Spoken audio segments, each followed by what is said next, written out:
Welcome back to the Wealth Identity Podcast. I'm Agnes, and today I want to talk about something that, once you see it, is almost impossible to unsee. Because this isn't about manifestation techniques, it's not about affirmations, it's not, about whether talking to money works or doesn't work.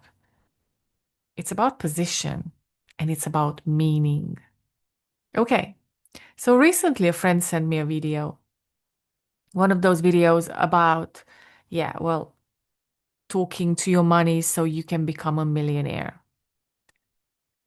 And even a year ago, I would have clicked immediately. I would have watched the whole thing. I would have asked myself, am I doing this right? Am I consistent enough? I would have reminded myself to do it every day, not to miss one time when I'm handling money to actually talk to my money. But this time, something different happened. I didn't feel triggered. I didn't feel the urge. I didn't feel curious. I didn't feel like I was missing anything if I don't open it. And that's when I realized it's not because the video was wrong, it's because my position has changed. The problem was never the technique, the problem was never the words. The problem was who was leading and what I believed money meant about me. You see, most people don't realize that the reason money feels powerful, the reason it feels controlling, the reason it feels like something you have to please, convince, or tiptoe around is because we've unconditionally and unconsciously placed it above us. But even deeper than that, we've made its presence or absence mean something about who we are. Money becomes proof, proof that we are safe or unsafe, worthy or failing, successful or behind. And the moment money carries meaning about you, well, it becomes the boss. And when something is the boss, you adjust to it. You react to it. You try to keep it happy. You try not to upset it. You negotiate with it. You bargain with it. Not because it actually has power, but because you believe it defines you. It says something about you. And once I saw this with money, something else happened. I couldn't unsee the pattern anymore. I started noticing how often we do this everywhere, not just with money. I saw it in parents who quietly organize their entire emotional world, and not just emotional world, but their entire life around their child. Not leading, not guiding, but constantly adjusting, tiptoeing, trying not to upset, trying to be good enough. I saw it in relationships, people placing their partner over themselves, watching every word, every reaction, checking if they're still loved, still chosen, still safe. I even saw it with pets. Yeah, where the dog isn't being guided, but the dog is leading and the human is reacting. And every time it's the same pattern. Something gets placed above you and something gets loaded with meaning. And the moment that happens, you start confirming, you start performing, you start proving, you start trying to earn safety, love, approval, or peace.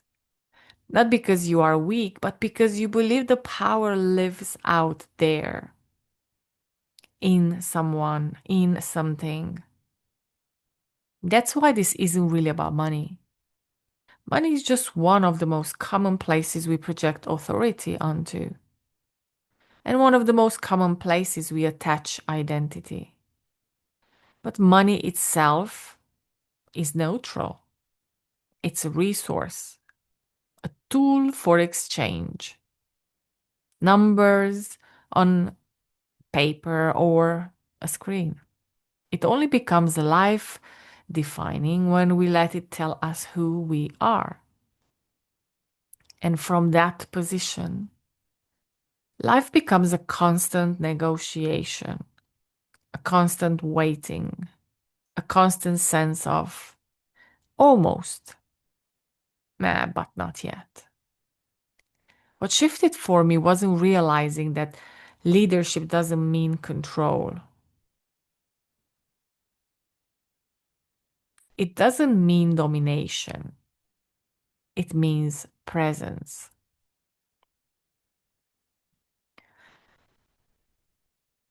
The parents lead, the owner leads, the source leads. And when you return to that position internally, without force, without ego, everything else starts responding differently. Not because you demand it, but because the hierarchy is finally aligned. When you think money is the leader, you start behaving strangely. You perform, you manipulate, you bargain. You try to say the right things. You worry about doing something wrong. And from that position, even talking to money becomes an act of submission. It's not a conversation, it's a plea. And that's the key difference. Talking to money isn't the problem. Affirming isn't the problem. Visualizing isn't the problem. The question is, what does it mean about you if it's here or not here?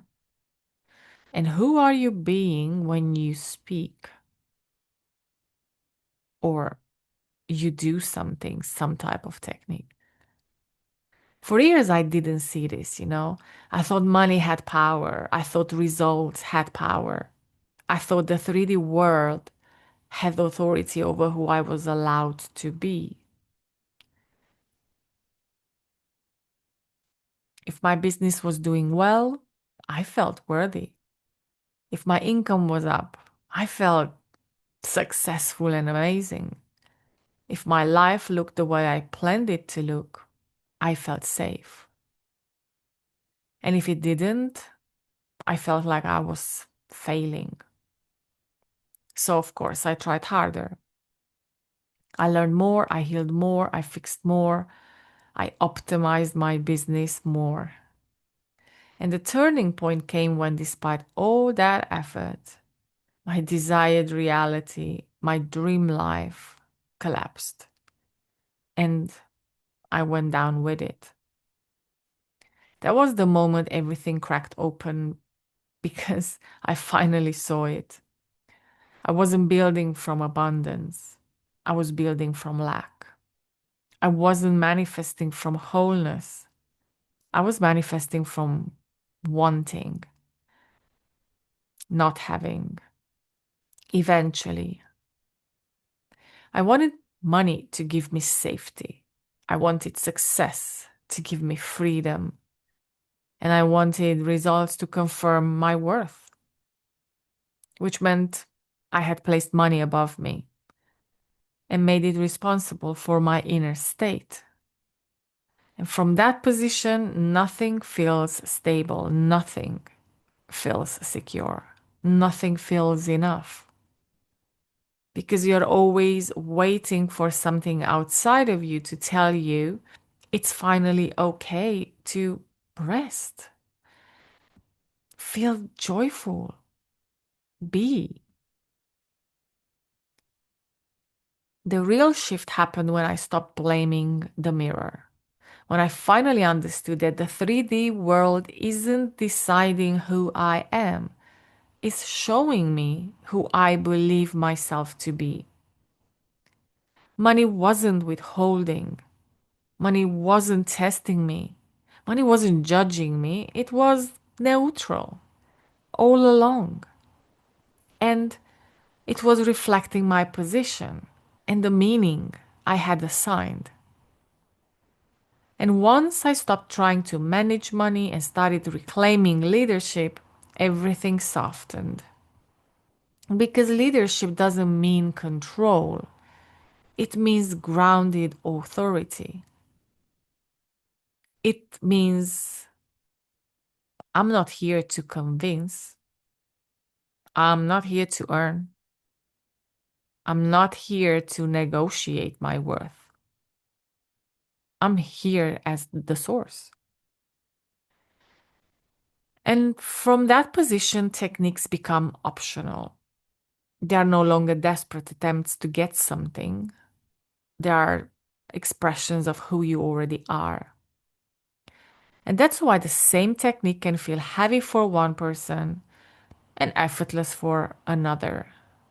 Not because the method changed, but because the meaning did. So, if you notice yourself constantly going back, affirming again, watching another video, checking if it worked, looking for proof, just pause and ask yourself gently, what am I making this mean about me right now? Am I returning to myself or trying to fix myself? Am I speaking from authority or from hope? This isn't about stopping anything. It's about where you are standing when you do it. Because when money stops being the measure of you, it stops having power over you. And wealth, real wealth, starts to feel normal, quiet, undramatic, like breathing, natural, at, and always was meant to be that. So if this episode resonated with you, please give me a thumbs up and subscribe if you have not. It helps this message reach the people who are ready for it. Because we are going to go deeper into identity, power, and living from I am, going beyond effort and remembering that you have always been wealthy. And I would love to hear from you. Leave a comment below and tell me what shifted for you while listening. You are not behind. You are not blocked. You are simply remembering your position. Thank you for being here, and I'll see you in the next episode of the Wealth Identity Podcast.